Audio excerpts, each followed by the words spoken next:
Bonjour, mon nom c'est Olivier, je suis propriétaire de Stay Sharp. Aujourd'hui, je voulais vous faire une petite vidéo à propos des pierres.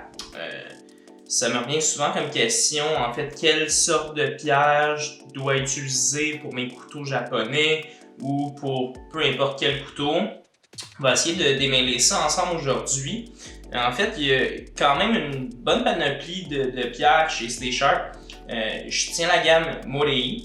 Donc, je trouve que c'est vraiment des pierres qui sont, par rapport à la rapport qualité-prix, vraiment incroyable. Si on peut en sortir une ici, on peut voir que les pierres sont vraiment beaucoup plus larges, beaucoup plus épaisses, vraiment une belle densité. Donc, c'est tous des pierres qui sont des Splash & Go. Donc, je vous explique un peu c'est quoi les deux grandes variétés de types de pierres. Il y a les Splash & Go, donc on a juste à mettre directement de l'eau sur la pierre et puis on peut déjà commencer à travailler.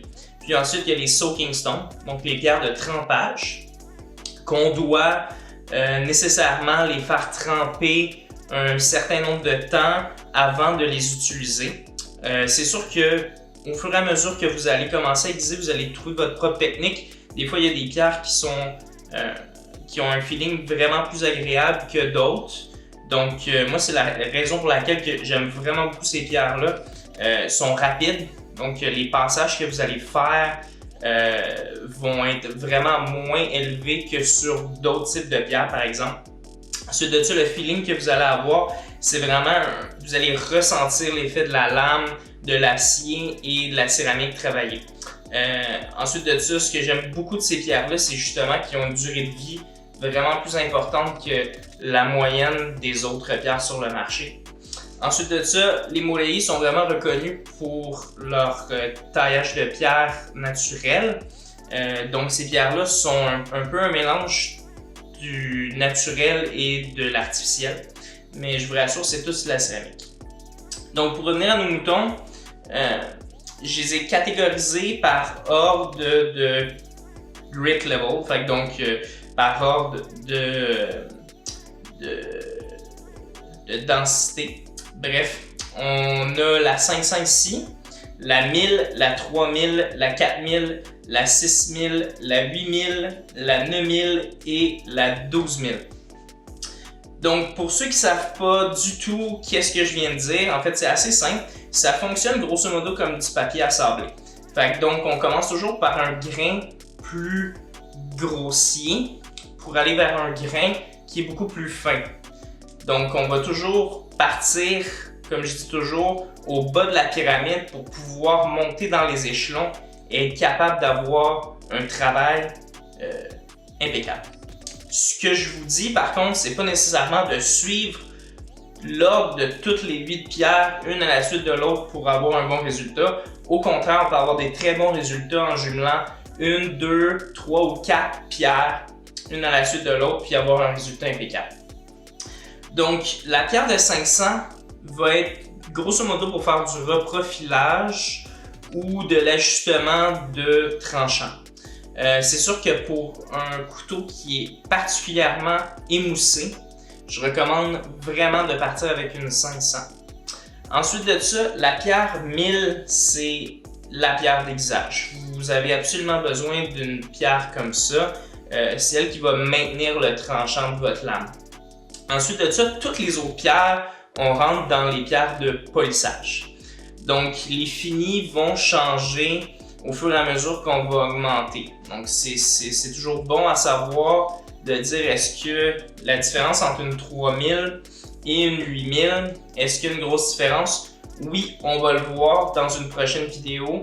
Je vais vous montrer la différence des tranchants qu'il va y avoir entre une 3000 et une 8000 par exemple. C'est sûr que pour vous qui voulez avoir, je vous dirais, l'aiguisage de base chez vous à la maison, c'est sûr que une 1000 c'est obligatoire, je pense. Mais vous pouvez très bien vous en sortir avec une combinaison de 1000, de 4000 par exemple.